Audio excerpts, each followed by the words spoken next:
Hello everyone, आज हम जिस डिज़ीज़ के बारे में पढ़ेंगे वो है डेंगू फीवर। तो पहले कुछ बातें जान लेते हैं डेंगू फीवर के बारे में। क्या आप लोगों को पता है कि डेंगू फीवर हर साल 50 मिलियन लोगों को होता है? उस 50 मिलियन लोगों में से 70% केस एशिया से आते हैं और एशिया के केसेस में से 40% केस इंडिया से होते हैं। पहला केस डेंगू का इंडिया में 1946 में मिला था। उसके बाद कोई एपिडेमिक नहीं आया इंडिया में जब तक 1963 नहीं आया। 1963 में इंडिया के अंदर कोलकाता में इसका काफ़ी ज़्यादा प्रभाव था। अगली बात आती है कि 2019 जो कि पिछला साल था, उसमें ज़्यादातर इसके केसेस साउथ इंडिया में देखे गए और साउथ इंडिया में सबसे ज़्यादा केस कर्नाटका में मिले। अब अगली बात आती है कि डेंगू होता किससे है।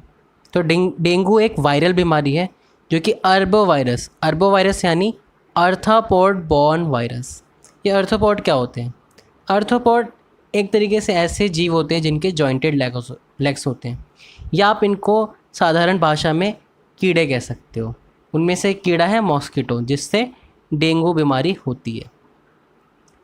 ये जो अर्बोवायरस है फ्लैवी वायरस ग्रुप से बिलोंग करता है, जो कि येलो फीवर कॉज करता है। और येलो फीवर काफ़ी डेडली बीमारी है, लेकिन ये इंडिया में पाई नहीं जाती, ये जापान में पाई जाती है। अगली बात आती है कि ये ट्रांसमिट कैसे होता है, ह्यूमन के अंदर कैसे आता है।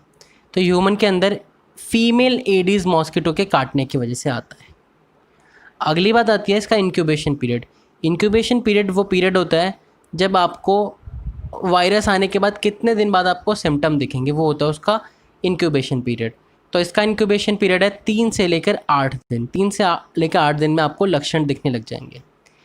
अगली बात आती है टाइप्स ऑफ डेंगू, कि डेंगू के कौन कौन से टाइप्स होते हैं। तो पहला जो तरीका है वो है क्लासिकल डेंगू फीवर। ये काफ़ी मामूली होता है, ज़्यादा इसके सीवियर लक्षण नहीं होते और आदमी आराम से इसको झेल लेता है और ठीक हो जाता है। जो सेकेंड टाइप है वो ज़्यादा सीरियस है। ये क्या है? Dengue haemorrhagic fever. इसके अंदर कंडीशन काफ़ी क्रिटिकल हो सकती है और ये फेटल भी हो सकता है, लाइफ थ्रेटनिंग भी हो सकता है। अब ये जो दोनों हैं वो सिम्टम के बेसिस पे इनको डिस्टिंग्विश करा गया है। सबसे पहली बात, क्लासिकल डेंगू फीवर के क्या क्या सिम्टम्स हैं। तो तेज़ बुखार, सर दर्द और आँखों में दर्द, और अगर आप आँखों को मूव करोगे तो और ज़्यादा ये पेन बढ़ सकता है। अगली बात आती है मसल के अंदर पेन होगा। ऑब्वियस ये बात है, जब फीवर होता है तो मसल और जॉइंट पेन होता ही है। उसके बाद है loss of sense of taste. आप मेरे को कमेंट सेक्शन में बताओ कि कौन सी दूसरी बीमारी जो आजकल हो रही है जिसके अंदर टेस्ट लो का चला जाता है। अगला है एपेटाइट, भूख लगना ही बंद हो जाती है डेंगू के अंदर। रैशेस काफ़ी कॉमन पाए गए हैं। अभी हम एक फ़ोटो देखते हैं जिसके अंदर आपको रैशेस दिखेंगे। आप लोग इस फ़ोटो में देख सकते हो कि कैसे रैशेस पूरी बॉडी में एक डेंगू पेशेंट के फैल चुके हैं। बाकी जो सिम्टम है वो है नौजिया, घबराहट हो सकती है और वॉमिटिंग भी आ सकती है। ये वॉमिटिंग की वजह से क्या होता है, पर्सन लिटरली काफ़ी वाटर लूज़ करता है, उसको डिहाइड्रेशन भी हो सकता है और उसकी बॉडी अल्टीमेटली वीक पड़ जाती है। अब अगर हम सेकेंड टाइप ऑफ डेंगू को देखें, हेमरेजिक डेंगू को देखें, तो अब हम देखेंगे उसके सिम्टम कैसे वेरी करते हैं। तो इस पेशेंट को ये सारे सिम्टम तो होंगे ही होंगे, इनके अलावा उसको और क्या सिम्टम हो सकते हैं। ब्लीडिंग हो सकती है, नाक, मुंह, मसूड़ों और स्किन से उसकी ब्लीडिंग हो सकती है। ब्लीडिंग होने का रीज़न क्या है कि उसके प्लेटलेट्स का काउंट काफ़ी कम हो जाता है ब्लड के अंदर, इसीलिए क्लॉटिंग ऑफ ब्लड नहीं हो पाता और उसको ब्लीडिंग होने लग जाती है। अगली बात है पेट में दर्द होने लग जाएगा। उसके बाद है फ्रीक्वेंट वॉमिटिंग। इसके अंदर 1-2 बार वॉमिटिंग होती है, लेकिन अगर आपको सेकेंड टाइप ऑफ डेंगू हो जाएगा तो आपको फ्रीक्वेंटली वॉमिटिंग होगी, और जितनी ज़्यादा वॉमिटिंग होगी उतना ज़्यादा आपको डिहाइड्रेशन होने लग जाएगा। अगला है पेल स्किन। पेल स्किन इसलिए हो जाती है क्योंकि आपकी बॉडी एकदम से डिहाइड्रेट हो चुकी है, आपकी बॉडी के अंदर कोई भी वाटर रिटेंशन नहीं रहा है स्किन के अंदर, इसीलिए वो बॉडी पेल पड़ जाती है। अगला बात है ड्राई माउथ, और आपको बार बार प्यास लगेगी और आप पानी पियोगे तो इतने में आपको वॉमिटिंग हो जाएगी। अगली बात है डिफ़िकल्टी इन ब्रीथिंग, सांस लेने में भी दिक्कत आएगी। ये इसलिए क्योंकि आपकी बॉडी को एनर्जी नहीं मिल रही है, और जब सांस लेने में लोगे तो आपकी बॉडी में दिक्कत आएगी। अगली बात है वीक पल्स, आपकी पल्स भी। अगली बात आती है कि डेंगू का डायग्नोस कैसे होता है, उसका टेस्ट क्या होता है। तो डेंगू का कन्फर्मेटरी टेस्ट होता है टॉर्निक्वेट टेस्ट। इस टेस्ट को हम देखते हैं कि कैसे परफॉर्म करा जाता है। तो इस टेस्ट में बेसिकली क्या करा जाता है कि डॉक्टर आपके हाथ के ऊपर ऐसे प्रेशर अप्लाई करने के लिए बांधेगा। उसके बाद क्या चेक होगा, प्रेशर जब रिलीज़ करा जाएगा तो अगर आपके हाथ के उस स्पॉट में जहाँ पे प्रेशर लगाया गया था, अगर वहाँ पे ऐसे रेड रेड छोटे छोटे दाने 1 सेंटीमीटर में 10 से ज़्यादा मिलते हैं, इसका मतलब ये है कि आपका टॉर्निक्वेट टेस्ट पॉजिटिव आया और आपको डेंगू हो गया है। दूसरा जो टेस्ट है वो है फ्रीक्वेंट प्लेटलेट काउंट टेस्ट। इसके अंदर जो डायग्नोस करने वाला होता है वो देखता है कि क्या आपके प्लेटलेट काउंट 1.5 लाख से कम हो गए हैं। अगर 1.5 लाख से कम हो चुके हैं तो आपको डेंगू हो सकता है, लेकिन कन्फर्मेटरी टेस्ट तो टॉर्निक्वेट टेस्ट ही है। अगली बात है ट्रीटमेंट। तो ट्रीटमेंट हमें खुद से घर पे नहीं करना चाहिए, डॉक्टर से पहले कंसल्ट करना चाहिए और डॉक्टर के कंसल्ट के बाद पैरासीटामोल लेना चाहिए। याद रखिएगा, एस्प्रिन और डिस्प्रिन को बिल्कुल अवॉइड करना है। ये इसलिए क्योंकि एस्प्रिन और डिस्प्रिन लेने की वजह से ब्लीडिंग के चांसेस हाई हो जाते हैं और आपका प्लेटलेट काउंट ऑलरेडी डिक्रीज़ हो गया है तो आपकी ब्लीडिंग कंटिन्यू होती रहेगी, इसलिए एस्प्रिन और डिस्प्रिन को अवॉइड करना चाहिए। अगली बात आती है गीली पट्टी सर पे लगानी चाहिए अगर काफ़ी देर से बुखार नहीं उतर रहा है। उसके बाद आता है कि प्लेंटी ऑफ लिक्विड्स लेना चाहिए ताकि जल्दी आप ठीक हो सके, क्योंकि एक बेसिक चीज़ क्या थी इसके अंदर कि डिहाइड्रेशन होता है। डिहाइड्रेशन से बचने के लिए हमें क्या करना पड़ता है, ज़्यादा अमाउंट में लिक्विड लेना पड़ता है। अब हम देखते हैं कि होम रेमेडीज़ क्या क्या हैं डेंगू के लिए। तो हम इसमें कुछ कुछ चीज़ें जो हम घर में रोज़मर्रा में यूज़ करते हैं उनको देखते हैं। तो पहली बात आती है टर्मरिक। आप सबको पता ही होगा कि आयुर्वेदा में टर्मरिक का एक बहुत बड़ा इंपॉर्टेंस है और टर्मरिक से काफ़ी सारी चीज़ों को ठीक करा जाता है।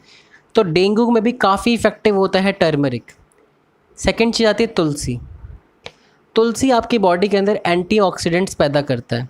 एंटीऑक्सीडेंट्स आपकी हेल्प करते हैं किसी भी इन्फेक्शन से लड़ने में और जर्म्स को मारने के लिए। थर्ड है मेथी के बीज। आपको मेथी के बीजों को 1 स्पून लेना चाहिए, उसे गर्म पानी में डालना चाहिए और स्वाद के लिए उसके अंदर हनी मिक्स कर देना चाहिए और उसको कंज्यूम करना चाहिए। इससे काफ़ी हद तक आपका बुखार उतर जाएगा डेंगू के अंदर। अगली बात आती है गिलोय। आप सभी ने देखा होगा रामदेव बाबा को इसकी ऐड करते हुए।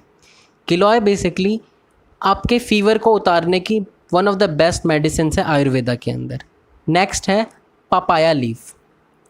पपाया लीफ के लिए जब आपका प्लेटलेट काउंट काफ़ी डिक्रीज़ कर जाता है तो पपाया लीफ काफ़ी ज़्यादा हेल्प करती हैं आपका प्लेटलेट काउंट इंक्रीज़ करने के लिए।